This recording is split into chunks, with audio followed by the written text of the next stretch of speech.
So hello my dear students, today we discuss about the problems based on complex number and we consider the topic imaginary number and complex number. So basically this is the live class. So I shoot this video in front of my students. So whatever the problems they discuss with me, so I hope you also get some benefit from this video. So first of all, the topic is, boys, note it down the topic.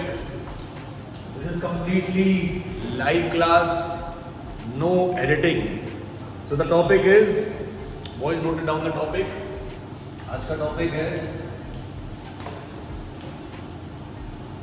imaginary numbers. Imaginary numbers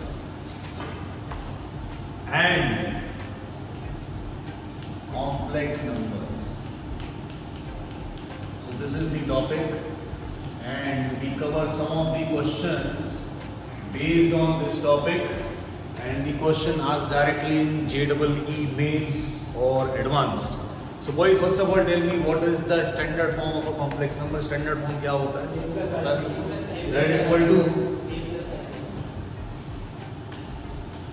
Z equal to x plus iota y. What is x? Real part of complex number x. So real part of z is equal to x. We all know that, and imaginary part of z is equal to y. What is iota, boys? Anyone? Iota is square root of. So boys, today we take some of the problems based on the standard problems, and today we discuss the problems which asked in 2021, 2022, 2019, but all the questions based on imaginary number and complex. So before we start to solve the problem, first we discuss a very small topic which is called argument. This topic is deleted in CBSE syllabus, but this is very important topic. So first we cover the small topic, then we start our questions. So boys, note it down. The heading is argument. Complex number को plane पे represent कर सकते हैं कि नहीं? कर सकते हैं. What is the name of that plane? Argand plane. Imaginary plane भी होता है, तो हम एक इमेजिनरी प्लेन सब लोग मिलकर ड्रॉ कर दो. तो एक रियल एक्सिस बना लेते हैं.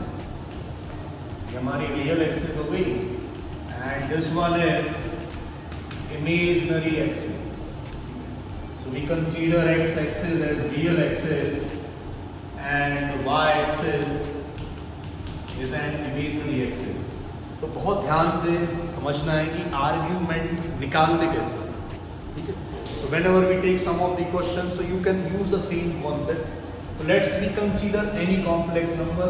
क्योंकि हम किसी भी complex number को प्लेन पे रिप्रेजेंट कर सकते हैं. बिकॉज अगर मैं इसको कोऑर्डिनेट्स के फॉर्म में लिखूं तो क्या होगा? जल्दी बताओ. x, y. So let's say we consider x, y in first quadrant. Quadrant change भी हो सकता है. So we consider this one is first quadrant. So let's say this one is z. This one is z, and the value of z is, I mentioned in the bracket, x plus iota y. Let's say this is origin. Join O with, let's say this point is z. So join O with z. Now see boys, when I join O with point z, तो ये एक angle बन रहा है. ये angle किसके साथ बन रहा है? x एक्सिस के साथ. अभी लिखना मत. So let's say we denote this angle is theta. So argument is the angle made by a line joining the point O with z, and this angle always measured in, what is this direction? Anti-clockwise direction or positive. तो boys, when somebody say कि find argument, तो दिमाग में क्या आएगा? किसी complex number का argument किसी ने पूछा, पहली चीज दिमाग में क्या आएगी? कि वो कॉम्प्लेक्स नंबर एक पॉइंट होगा. That point lie in any of the four quadrant. एक लाइन होगी जो किस किस को कनेक्ट करेगी? O को और Z को. अब पॉजिटिव डायरेक्शन में वो लाइन एक्स एक्सिस के साथ जो एंगल बना रही है वही क्या कहलाएगा हमारा आर्ग्यूमेंट। क्या बोलते हैं इसको? आर्ग्यूमेंट। इसको प्रिंसिपल आर्ग्यूमेंट भी बोलते हैं बॉयज, इसको एम्पलीट्यूड भी बोलते हैं। अब ये थीटा निकालना कैसे वो एक अलग स्टोरी है, but note it down this point. First of all draw this figure.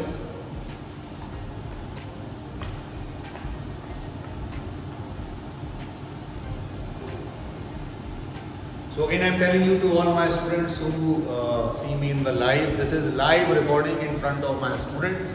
There is no editing in these videos. Okay? तो जो मेरे viewers हैं वो comment में अपने doubts पूछ सकते हैं. After long time I recorded this video by the help of my students. Okay? So I thanks to all my students for cooperating me. So boys, note it down. Argument is the angle. Note it down quick, then we start some of the questions. Argument is the angle made by line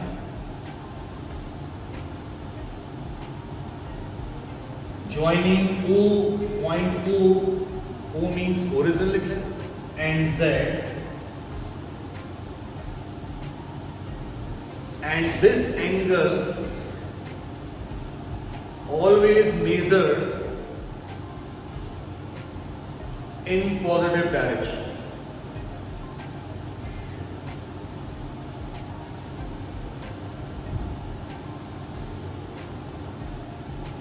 ठीक है boys, अब एक चीज समझो, एक shortcut है। ये theta तो हो गया, हो सकता है आपका पॉइंट सेकंड क्वाड्रेंट में आ जाए, हो सकता है आपका पॉइंट थर्ड क्वाड्रेंट में हो सकता है आपका पॉइंट फोर्थ क्वाड्रेंट में हो। तो एक बात बताओ, हमने कॉन्जुगेट पढ़ा था कि नहीं? x प्लस आई वाई का कॉन्जुगेट क्या होगा? मींस इसकी मिरर इमेज, तो फर्स्ट क्वाड्रेंट की मिरर इमेज कहाँ बन जाएगी? फोर्थ में। आप किसका साइन चेंज करते हैं? इमेजिनरी। सेकंड क्वाड्रेंट की इमेज क्या बन जाएगी? तो बॉयज ये टोटल एंगल कितना है? 180। ये थीटा का बचा हुआ क्या होगा? 180। तो बॉयज अगर आपका पॉइंट किस में लाएगा? सेकंड क्वाड्रेंट में, तो आप थीटा की वैल्यू जो निकालेंगे उसको डायरेक्ट थीटा नहीं लिखोगे। अगर सेकंड क्वाड्रेंट में तो आपको क्या लिखना है? Pi minus. सेकंड क्वाड्रेंट में तो क्या लॉजिक यूज करेंगे? पाई। पाई मतलब not 22/7 boys, pi is 180 degree. So maximum value is 180. So if the point lie in second quadrant, so we use 180 minus theta. Now the mirror image of second कहाँ मिलती है? Third में। तो इसका sign change होगा, तो pi minus theta अगर second quadrant में है तो थर्ड में क्या हो जाएगा? Sine change, theta plus pi minus theta minus. And for fourth quadrant, if it is theta in first, so what is in fourth quadrant? Minus. This is the direct trick in which you remember, because it is not necessary that point lie always in first quadrant. So whenever you find argument, you check in which quadrant it lies. Is it clear? Yes. अब ये theta निकालने कैसे? इसका formula बता सकते हो? बहुत आसान है। एक परपेंडिकुलर बना लो, कोई पॉइंट M ले लो, इसके कोऑर्डिनेट क्या थे? XY। ये क्या हो गया? x, ये क्या हो गया? तो बॉयज जरा बताओ tan थीटा क्या होगा? tan theta is equal to y upon x। Boys stop writing. मुझे थीटा की वैल्यू चाहिए है, बट मेरा इधर क्या आ रहा है? tan theta. 12th क्लास में है topic inverse trigonometric function. tan को हम शिफ्ट भी कर सकते हैं, तो थीटा की वैल्यू होगी boys, I note it down here, theta is equal to tan को शिफ्ट करेंगे, तो यहाँ देखते हैं tan इनवर्स। अभी कंफ्यूज मत होना, ज़्यादा परेशान मत हो। tan इनवर्स का मतलब है IDF बोलते हैं। सर ये हम लोग थीटा की वैल्यू शिफ्ट कर रहे हैं, सर इसलिए हम लोग जब तो वो tan एक्चुअल में tan थीटा अलग है और tan इनवर्स उसका इनवर्स फंक्शन। tan में से अपॉन आ जाएगा, बट उसको हम लोग अपॉन, हाँ उसको अपॉन मत फील करो, तो हम लोग उसको tan इनवर्स लिखते हैं। हाँ, जैसे कोई फंक्शन a से b है तो उसका इनवर्स उल्टा हो जाता है, वो b से कहाँ चला जाता है? a पर। तो अभी आप इतना फील कर लो कि tan का इनवर्स क्या होगा? tan inverse. तो theta is equal to tan inverse I upon x. Boy, this is the formula of argument in which we can use in the question, और इस फॉर्मूले का मैं एक शॉर्ट फॉर्म लिख देता हूँ. इस फॉर्मूले का एक मैं ऐसा शॉर्ट फॉर्म लिख दूंगा जो आपको you always remember. ठीक है? So in next page I use this. I hope pause the video to note it down, boys. तो पेज चेंज कर रहा हूँ. I hope इतना सबको समझ आ गया होगा.